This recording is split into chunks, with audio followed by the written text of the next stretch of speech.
Sydney. A city renowned for its iconic landmarks, sun-soaked beaches, and booming economy. Consistently ranked as one of the world's most desirable places to live and one of the least affordable. But the story of Sydney isn't just about skyrocketing property prices.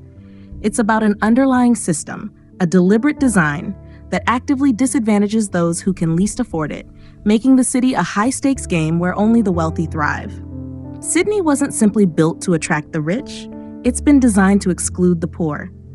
With its pristine beaches, stable government, generous tax policies, and open migration laws, Sydney has become an economic magnet. But these same attractions have turned housing into an elite commodity. The demand for property has pushed prices far beyond the reach of those working regular jobs and earning middle-class wages. Owning a home in Sydney has ceased to be an achievable goal for most. It's no longer just a matter of affordability, it's a question of survival in an increasingly polarized city. The divide between the haves and have-nots in Sydney is so sharp, it's been codified in what's now known as the Latte Line. On one side, the affluent suburbs, the Instagram-worthy cafes, the leisure-filled lives of those who make their money work for them. On the other side, the sprawling outer suburbs, the punishing daily commutes, and the relentless struggle to make ends meet. But this divide is more than just a metaphor. It's a tangible, visible representation of economic inequality that manifests in the everyday realities of life. If you're sipping your latte in a harborside cafe, you're on the right side of the line. If you're the one serving that latte, chances are you're on the other side, struggling to get by in an increasingly unaffordable city. Even fast food chains like Red Rooster, a symbol of budget-conscious working-class families, have become markers of this divide. These franchises, catering to the economically vulnerable, are strategically placed on the poorer side of the line, far from the luxurious enclaves of the wealthy. On the affluent side, prices are staggering. A townhouse without a working bathroom recently sold for over $4 million. A penthouse near the Opera House? $90 million, and that's before construction was even finished. A waterfront mansion in Point Piper? Listed for $130 million, with expectations for an even higher sale price. The problem? Sydney is built around a relatively small harbor, and as the population grows, housing is being pushed further and further westward, further from the city center. Even a $1 million townhouse in the western suburbs, while seemingly more affordable, comes with a hidden cost. Because if you think $1 million homes are affordable, everything else, the basic essentials of daily life, becomes far more expensive. The highest paying jobs are concentrated in the central business district, but getting there from the western suburbs is a financial and logistical nightmare. Tolls alone can run up to $25 each way. Factor in fuel, and many families from the poorer outer suburbs are spending over $400 a week just to commute to work, a staggering cost for those already struggling to make ends meet. Compare that to someone living in Bellevue Hill, an affluent area just minutes from the city center, where homes start at $5 million. They pay no tolls and can take a heavily subsidized ferry into the city for just $22.76. The rich glide effortlessly into the city, while the poor are left stuck in traffic, paying a premium for every single commute. It's a stark contrast, where the wealthy have access to efficient, affordable transport, while the working class is crushed under the weight of rising costs and unaffordable travel. This divide is not just about real estate, it's about the fundamental inequality that defines modern Sydney. But the cost of living on the wrong side of the Latte Line doesn't stop at skyrocketing transport fees. For many families, the tolls alone can devour a significant chunk of their income. For example, someone living in the outer suburbs, where the average weekly income is just $750, roughly the equivalent of $500 US, can spend upwards of $400 a week just commuting to work. That means more than half their income is gone before they even arrive at the office. This isn't just a financial burden, it's time lost. A staggering 15 extra hours every week are spent in transit, simply because they weren't lucky enough to afford a home on the right side of the line. And it gets worse. The wrong side of the Latte Line is also the side where enforcement is fiercest. Speed cameras and police traffic patrols are concentrated in these less affluent areas, making life even more expensive for the people who can least afford it. Take the M8 highway, one of the only routes connecting the two halves of Sydney. Just one speed camera along this route raked in over $1.3 million in fines in a single month, most of which came from commuters earning far less than the city's average. This kind of punitive measure only deepens the divide, putting even more pressure on people who are already struggling.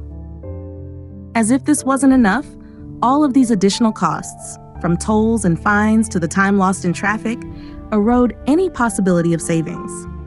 For the majority, buying a home in Sydney remains an unattainable dream, especially on the right side of the Latte Line, where property prices are pushing higher by the day. But here's the catch. This issue isn't just a problem for the working-class suburbs. It's a problem for all of Sydney. The economy can't function if the majority of its workers are spending half their lives stuck in traffic or on public transport. Even the affluent suburbs are beginning to feel the strain. The traffic, the overcrowded buses, the rising costs, it's unsustainable. At some point, it becomes too expensive, too time-consuming for people to travel from the outer suburbs to serve lattes and clean office buildings in the city. Sydney does have a smaller metropolitan center in the west, called Parramatta. It's becoming an increasingly important hub, with many major companies setting up secondary offices there in addition to their headquarters in the city. For those living in the west, working in Parramatta is far more convenient and much cheaper too. But there's a catch. Companies know this and they exploit it. An entry-level job in Parramatta, even with the same company, pays significantly less than the exact same role in the central business district. So workers in the West are faced with a choice: make less money in business centers like Parramatta, or earn more in the city, only to spend it all on travel costs. Either way, they're paying a price, one way or another. But the financial strain doesn't stop with wages and transport. The average local tax rates are much higher in the outer suburbs when adjusted for housing prices and income levels. On the affluent side, many of these suburbs have been around for generations. Over time, they've had the chance to build up infrastructure like roads, utilities, parks, and other local amenities. These areas are well established, and the taxes simply go towards maintaining what's already in place. On the other hand, the suburbs on the wrong side of the Latte Line are often newer developments, built in the past 2 decades. Many of these were greenfield developments, transforming agricultural land into dense suburban housing. These areas need to build their infrastructure from scratch, and guess who pays for it? The new residents. They bear the brunt of the cost, and even then, they don't always get the same amenities as those on the other side of the line. So, while those on the right side of the Latte Line get to enjoy the convenience of established, well-maintained infrastructure, those on the other side are stuck paying higher taxes for less. It's a system designed to keep the rich comfortable and the poor struggling to survive, just to reach the same basic quality of life. Australia is hot. Most of the country is desert, with only a few exceptions. The wealthy areas on the right side of the Latte Line, built around the coast and close to the water, are one of these rare exceptions. These areas, where temperatures are more temperate and the sea breeze keeps things cooler, stand in stark contrast to the scorching heat that blazes on the other side of the line. In fact, on the wrong side, the average temperatures are 5 to 10 degrees hotter during the hottest days of the year. But it's not just the distance from the water that drives this difference. It's the way these suburbs are built. Property developers, always looking to maximize their profits, cram as many houses as possible onto every parcel of land. To do this, they tear down trees, remove greenery, and replace them with endless rows of houses and bitumen cul-de-sacs. What was once a natural, sustainable environment is transformed into a concrete jungle, and the people who live there are the ones who suffer. This urban sprawl isn't just a matter of overcrowding. The design trends that dominate these suburbs also contribute to the problem. Homes are built with black roofs, which absorb heat, and with minimal insulation to save on construction costs. Builders know that these homes will sell quickly because they are cheaper up front, but they also know that the cost of living in them will be a burden for years to come. People living in these suburbs find themselves trapped in a vicious cycle. During the blistering summer, they need to run their air conditioning practically nonstop just to survive the heat. But this relentless use of power comes at a high price, and if they can't afford to pay for the electricity, the consequences can be deadly. In many cases, families on the wrong side of the line simply can't afford the essential utilities that they need to stay cool. The truly shocking part? Sydney doesn't just have a divide between the rich and poor. It has two entirely different electrical grids, one for the wealthy areas, where the power flows smoothly and cheaply, and another for the working-class suburbs, where the cost of basic energy usage skyrockets. The people who can least afford it are paying the most, all for the sake of cheap construction and a city that's built to push them to the edges. Unfortunately, sometimes the residents on the wrong side of the Latte Line don't even have a choice. Sydney operates with two distinct electrical grids, one for the affluent areas and another for the poorer suburbs. The grid serving the wealthy side is more efficient, designed for a smaller, less densely populated area. As a result, energy costs are lower, and it's easier to access renewable options like solar power to offset cooling costs, an advantage that makes a significant difference during Sydney's scorching summer days.